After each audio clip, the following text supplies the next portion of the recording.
Hey everybody, Bandicoot Commando here, and welcome back to Marvel Rivals. Last time,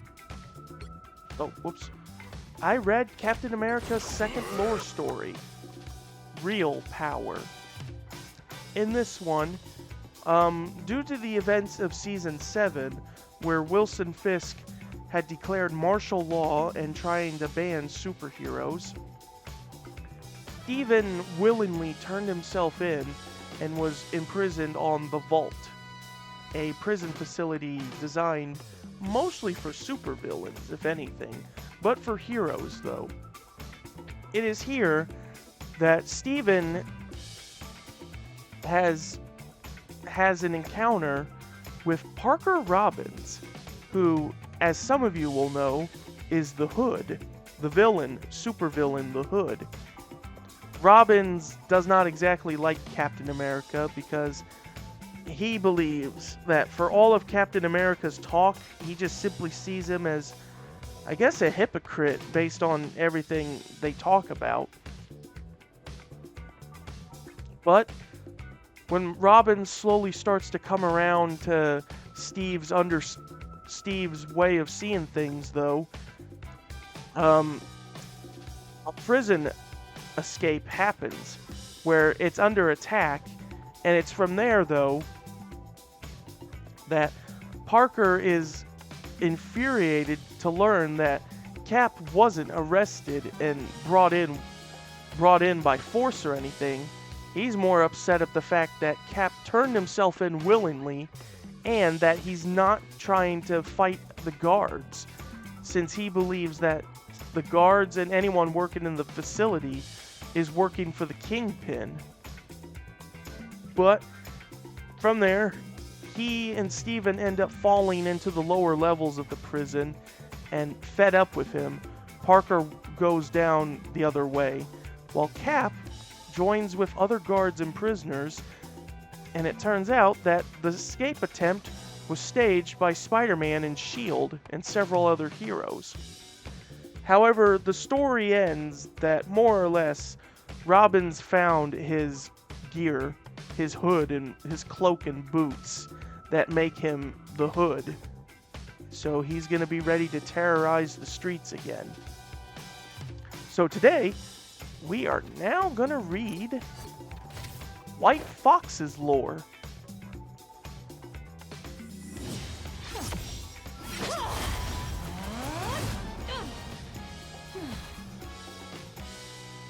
White Fox, Ami, or Amy, it's pronounced Amy, but I think with an I, you have to pronounce it like Ami.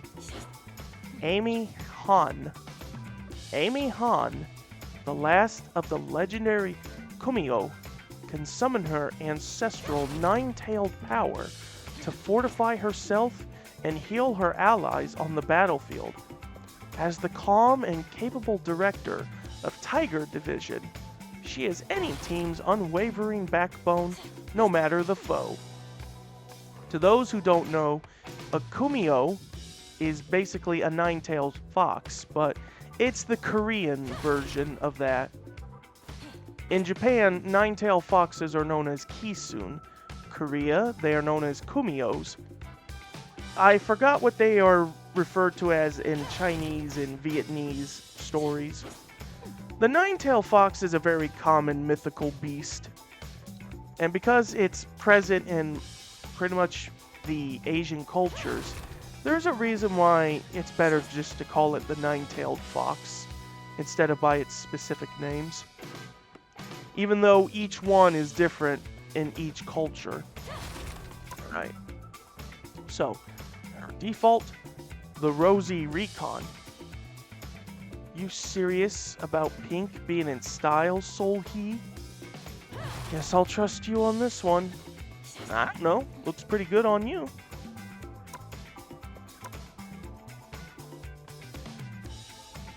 Oh, it's in Korean. As the last of the Kumio, Amy Han possessed innate magic and multiple tails.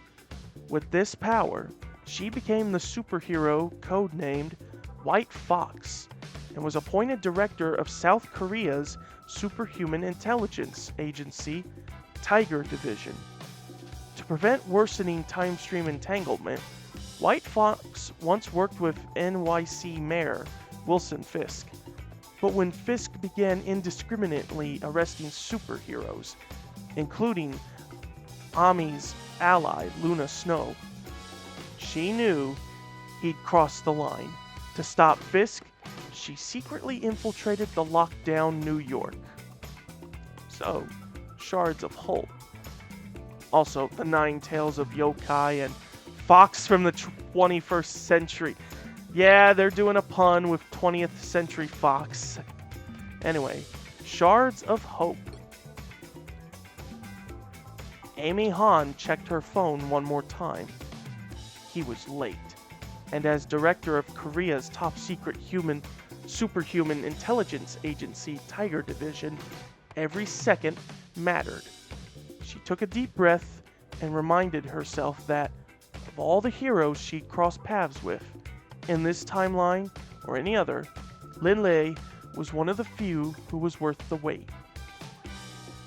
Amy, Lin called as he rushed into the busy cafe in Lower Manhattan. Sorry I was running behind. You know how it is, saving the world and all. Oh, I know, Amy replied. That's why we're here today. Here I thought I was just grabbing a cup of tea with an old friend, Lin said, playfully raising his eyebrow. That too, Amy said, her stoic expression softening as Lin grabbed a seat across the table from her. Good, Lin said, because we've got a lot of catching up to do. You're not going to believe everything that's happened since the last time I saw you. Let me guess, Amy responded. You found yourself wrapped up in Dr. Doom's plot to steal the power of the Iron Fist from you, which led to an all-out battle in the unified capital cities of heaven, and then Shou Lao found a loophole to Doom's challenge and announced a grand tournament that you and your fellow heroes are still preparing for. That sound right? How did you know all of that? Lin asked, astonished. Does Tiger Division have spies in Kunlun?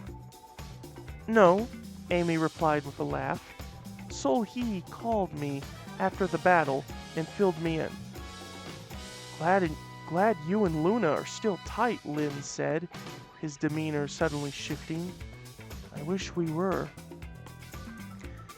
I know it's been a while since our days with the Agents of Atlas, Amy said, but nothing has changed between us.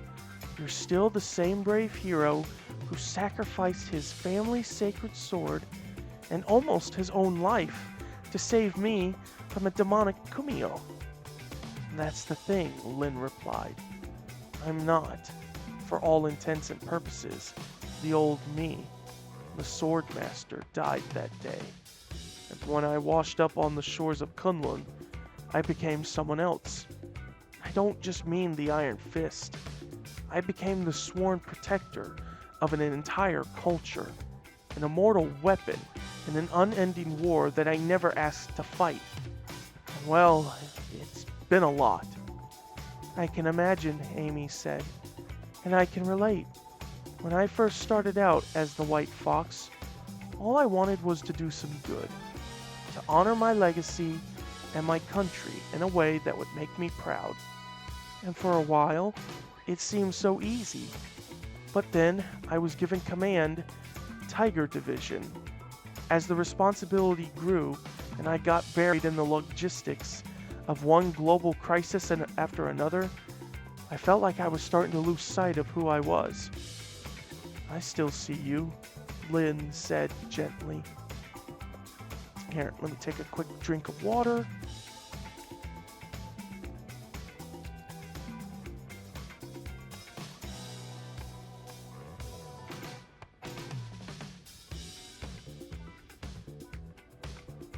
That's better.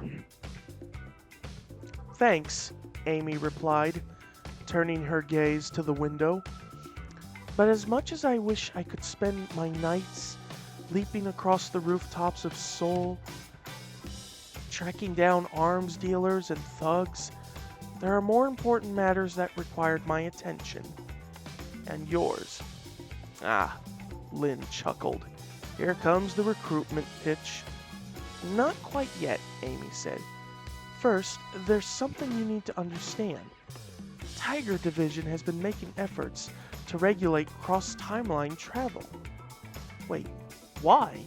Lin said, immediately realizing the implications of what his friend was saying. The intel we collected through our previous collaborations with S.H.I.E.L.D. and Mayor Fisk indicates that the recent surge in superheroes traveling between dimensions is accelerating the time stream entanglement, Amy said. If the data is right, it could even trigger a massive incursion in the future if the activity continues at this level. We haven't had a choice, Lin said, a bit taken back. Or does your data not take into account the part about how we've been fighting across time and space to save the fabric of reality itself from unraveling? I know how high the stakes are, Amy continued, but what good is it to fight for a universe if you're actively contributing to its destruction by doing so? So what do you suggest? Lin asked. You fight for one universe, Amy replied, an unexpected coldness in her voice. Ours. Whoa, Lin said. The shock on his face was undeniable. Are you saying we leave those other timelines to die? Not at all. Amy said. Quite the opposite, actually. I'm suggesting we let the heroes from each timeline fight for the future of their own worlds. We'd still provide them any tactical support we can, but tactical support isn't enough, Lin interrupted. If all of us hadn't shown up to face some of these threats, billions would have died. It might be hard to see from a control room, but if you had been there when we fought Ultron, or Null, or the Collector, you'd know better. I know everything I need to, Amy said. And frankly, I'm shocked that a group of heroes, including Reed Richards, Tony Stark, and T'Challa, haven't already rung the alarm bells themselves. Maybe they're too busy saving lives instead of reading spreadsheets, Lin said, his tone growing bitter. You remember how to do that? Amy paused and took a deep breath, not wanting to let her old friend's emotions overshadow the reason for this meeting. I remember. That's why I came here to face this latest crisis in person, not from behind a desk. Okay, Lin said, trying to calm himself. You're here to help. I get that.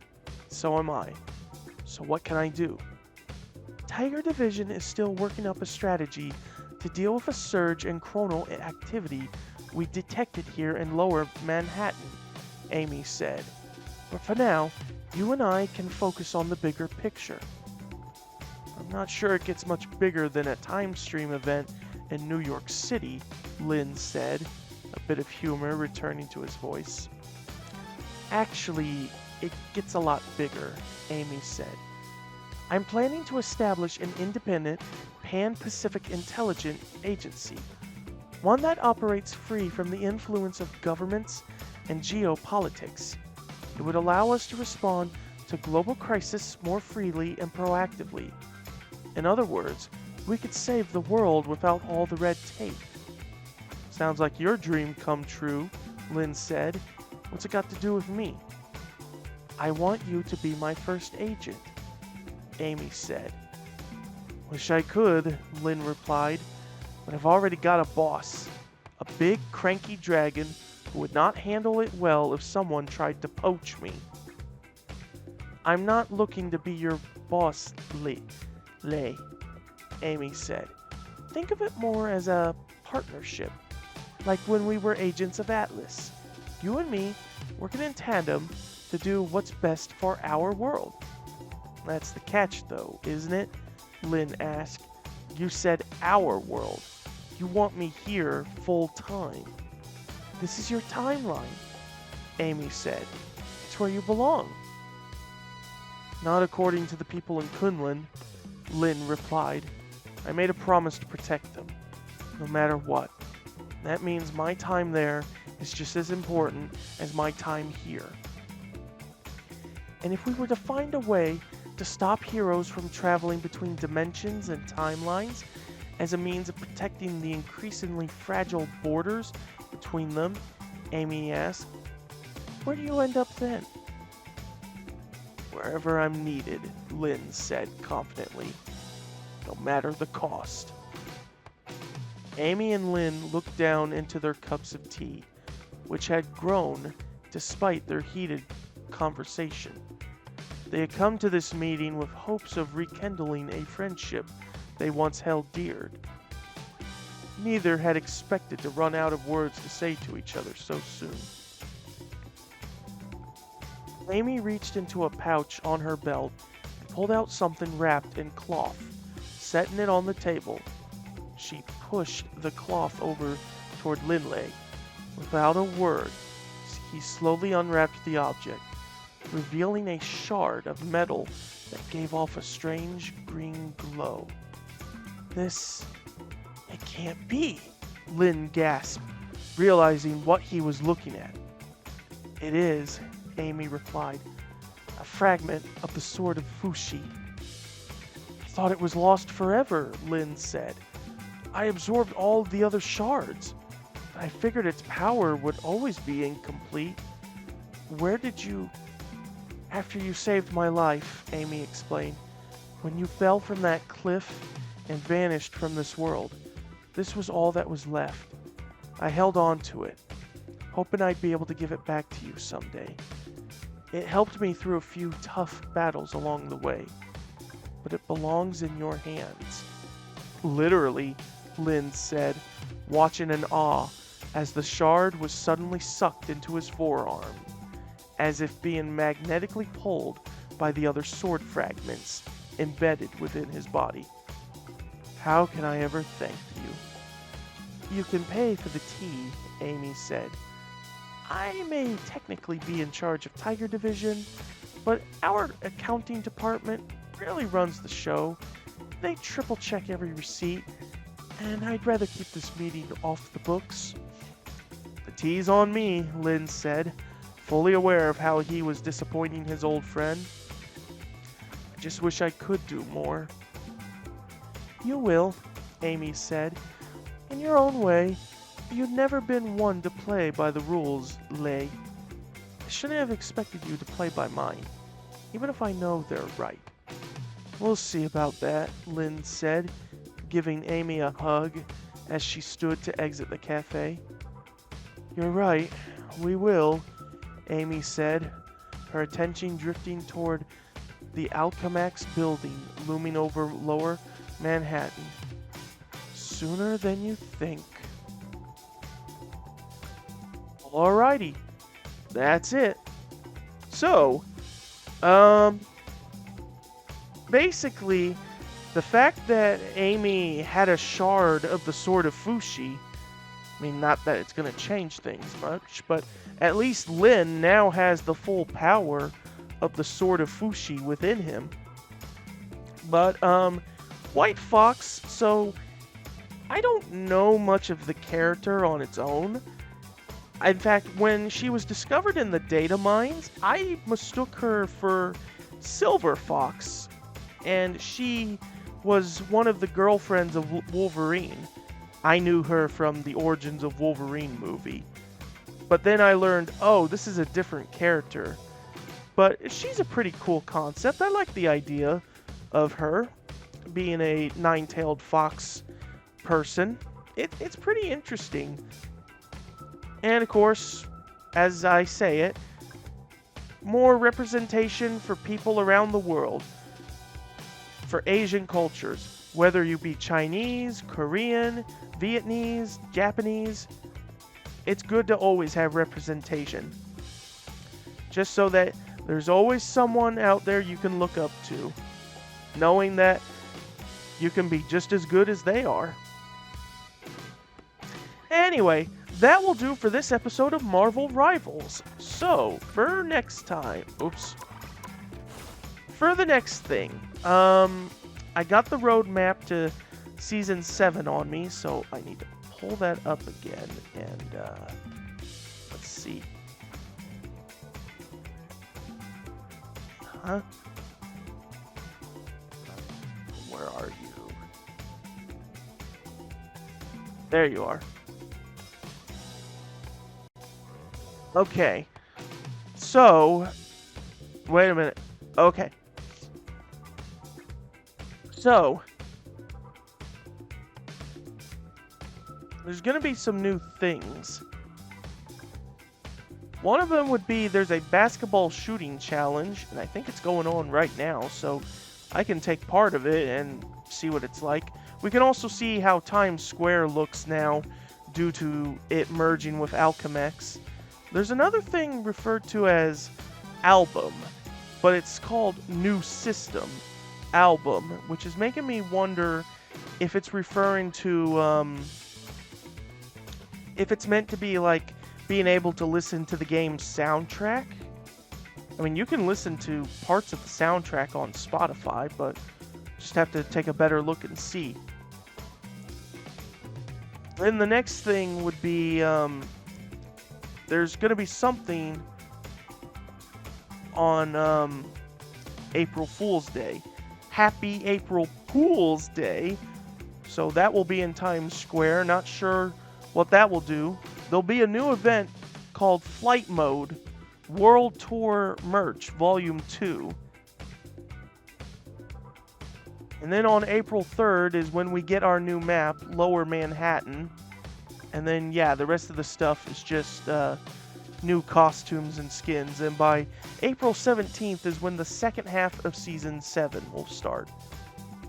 So yeah, join me next time as we just go into Times Square and see how things are looking. So, that is it. And I will see you guys next time.